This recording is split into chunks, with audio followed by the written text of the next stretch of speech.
ବଞ୍ଚିବ ଯେ ତମେ ଆଉ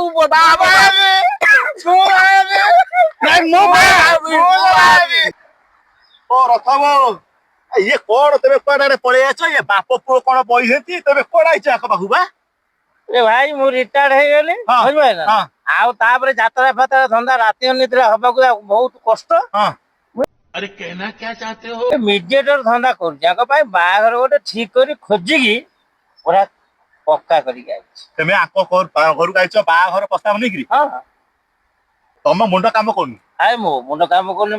କଣ ହେଲା ଶୁଣ ହଁ। ଏମାନେ ମତେ ବି କହିଛନ୍ତି ବାହାଘର ପ୍ରସ୍ତାବ ଆଣିକି ଆସିବାକୁ ମୁଁ ବି 4-5ଟା ବାହାଘର ପ୍ରସ୍ତାବ ଆଣିକି ଯାଇଛି ତମେ ଯଦି ଶୁଣିବ ଆକୁ ବାଡିଆ ଗୋଡେଇବ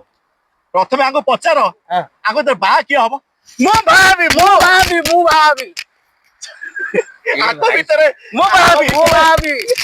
ଏ ତୋର ବୟସ ଅଛି ତୁ କାହିଁକି ଦୂର ମୁଁ ବୁଢା ହେଲିଣି ମୋ ବୟସ ହେଲାଣି ବା ତ ମୁଁ ବୁଢା ହେଲିଣି ଆଉ କେତେ ଦିନ ମୋ ଦାନ୍ତ ଚଳିଲାଣି ହେଲାଣି ମୋ ପାଇଁ ଗୋଟେ ହେଲେ ସିନା ହବ କାଲି ସକାଳେ ହେଇପାରୁ ପଇସା ନେଇ ତୁ ଆଉ ଫେରିବି ଆରେ ମୁଁ ଭାବି ତମେ ପଇସା ହେଲାଣି ତମେ କଣ ଆରେ ତୁ ତୋର ଟାଇମ ଅଛି କାଲି ସକାଳକୁ ତମର ପଇସା ହେଲାଣି ତମେ କାଲି ସକାଳୁ ଟାଇମ ଅଛି ତୋର ବୟସ ଅଛି କାଲି ସକାଳୁ 5ଟା ବାହା ହେଇପାରୁ ମୁଁ ଆଗେ ବାହାବି ତମେ ଆଉ କେତେ ସମୟ ବଞ୍ଚିବ ଯେ ତମେ ଆଉ